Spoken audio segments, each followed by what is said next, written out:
A Polícia Federal deflagrou na manhã de hoje a Operação Além Mar, que investiga esquema de tráfico internacional de drogas e lavagem de dinheiro. Estão sendo cumpridos 139 mandados de busca e apreensão e 50 mandados de prisão, 20 prisões preventivas e 30 prisões temporárias, expedidos pela 4ª Vara Federal da Seção Judiciária de Pernambuco. Os mandados são dirigidos a endereços e pessoas localizados em 13 estados: Alagoas, Bahia, Ceará, Distrito Federal, Goiás, Mato Grosso do Sul, Pará, Paraíba, Pernambuco, Paraná, Rio Grande do Norte, Santa Catarina e São Paulo.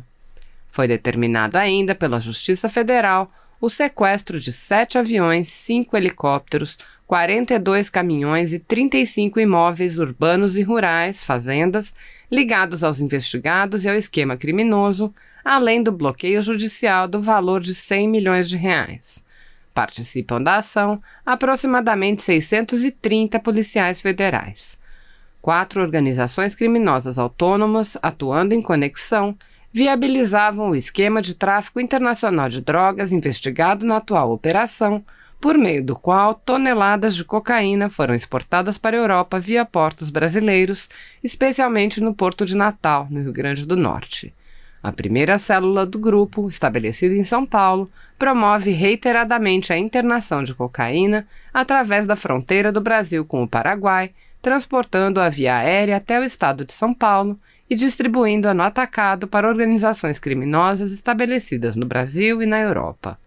A segunda, estabelecida em Campinas, parceira da anterior, recebe a cocaína internalizada no território nacional para distribuição interna e exportação para Cabo Verde e Europa. A terceira, estabelecida em Recife, é integrada por empresários do setor de transporte de cargas, funcionários e motoristas de caminhão cooptados e provê a logística de transporte rodoviário da droga e o armazenamento de carga até o momento de sua ocultação nos containers.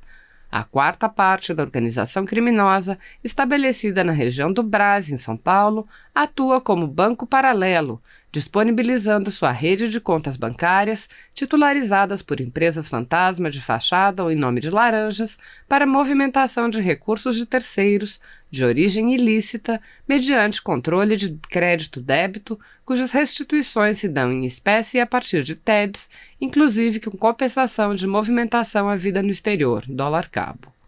Prisões em flagrante e apreensões de drogas ao longo das investigações caracterizaram um modus operandi dividido em 3 fases: internação da cocaína pela fronteira com o Paraguai e armazenamento no interior de São Paulo. Transporte interno da droga para as regiões de embarque marítimo e armazenamento em galpões. Transporte internacional mediante embarque da droga em navios de carga, contaminação de containers ou veleiros. Durante a fase sigilosa das investigações, foram presas 12 pessoas e apreendidas mais de 11 toneladas de cocaína, no Brasil e na Europa, relacionados ao esquema criminoso. Dentre esses presos estava um grande traficante que permaneceu foragido da justiça brasileira por 10 anos e era procurado pela Polícia Federal e pela National Crime Agency do Reino Unido. Ele foi preso em Jundiaí em março de 2019. As investigações foram iniciadas no ano de 2018 a partir de informações difundidas à Polícia Federal pela National Crime Agency, como resultado de parceria estabelecida para reprimir o tráfico de cocaína destinada à Europa. Mesmo diante da situação de emergência de saúde pública e isolamento social imposto, o esquema criminoso não foi interrompido, tendo sido apreendidos entre os meses de março e julho de 2020 mais de 1,5 toneladas de cocaína. Olá pessoal, deputada federal Bia Kicis. Eu vim falar aqui com vocês sobre um dos temas mais importantes sobre o qual eu dedico meu mandato, que é o combate ao ativismo judicial. E nós estamos agora vivendo um momento muito crítico com relação a isso, quando esse ativismo ele advém diretamente de ministros do Supremo Tribunal Federal. Somente Esses últimos dias nós tivemos 2 exemplos muito graves de ativismo. O que é o ativismo? O ativismo é quando o juiz ele se substitui ao legislador e, ao invés de simplesmente fazer o seu papel de aplicar a lei, ou no caso até do Supremo, a Constituição, ao caso concreto, aos processos sobre os quais o juiz se debruça, que chegam ao juiz mediante provocação de uma parte interessada, o juiz começa a falar e decidir sobre questões políticas que não estão nos autos. Então nós tivemos essa semana o ministro Gilmar Mendes, numa entrevista, numa declaração, dizer o seguinte, que é preciso dizer isso de maneira muito clara. O Exército está se associando a esse genocídio. Não é razoável, é preciso pôr fim a isso.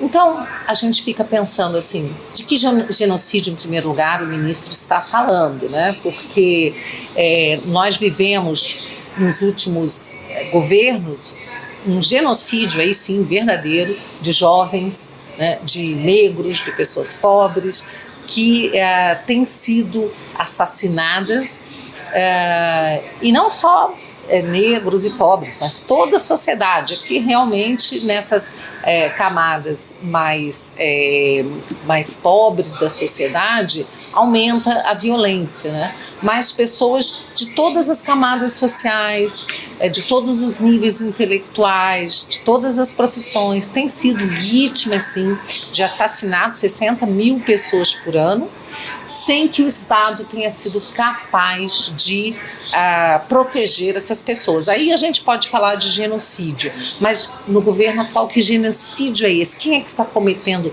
genocídio junto com o Exército, segundo o ministro Gilmar Mendes? Então, esse é o tipo da declaração que nos deixa realmente muito preocupados, e o ministro da Defesa já respondeu, dizendo que as Forças Armadas, o Exército, têm se dedicado durante o coronavírus ao combate ao coronavírus, né? Então não há genocídio algum, o que há é agora uma modinha, né, de ficar falando do presidente da República com total desrespeito à autoridade máxima da República e chamando o presidente de genocida, o que é um crime, né? Porque genocídio é um crime contra a humanidade, e aí, no caso, estão atribuindo um crime. Então já existe aí no mínimo uma calúnia, além de uma atividade política do ministro, que é muito preocupante. E aí, em seguida, a gente vê o ministro Barroso também falando, né? Falando da preocupação dele, tanto com a saúde, como com as redes estando disseminando ódio. Ele está muito preocupado com o ódio e a desinformação disseminada nas redes sociais. Isso coloca como presidente do TSE, tendo que tomar uma atitude para evitar que aconteça o que aconteceu no Brexit. O que aconteceu no Brexit? No Brexit, o povo inglês decidiu 2 vezes pela retirada, pela saída da Inglaterra, da Grã-Bretanha, né, da União Europeia. Então isso foi a vontade do povo. Mas como o ministro Barroso, pelo visto, ele é a favor da União Europeia, ele é contra a saída da Grã-Bretanha, então ele diz que isso foi fruto de desinformação. Assim como, segundo o ministro, as eleições americanas, a eleição do Trump também foi fruto de desinformação, não fruto da vontade de um povo que era majoritariamente conservador, né? Que se vê representado pelo Trump, pelas suas ideias, ao contrário, né, das ideias pregadas pelo Partido Democrata, né? E também as eleições na Índia, segundo o ministro Barroso, também fruto de desinformação. Agora, o presidente da Polônia foi reeleito, um conservador. Pode ser que o ministro Barroso também ache que foi fruto de desinformação. Desinformação essa que precisa ser combatida.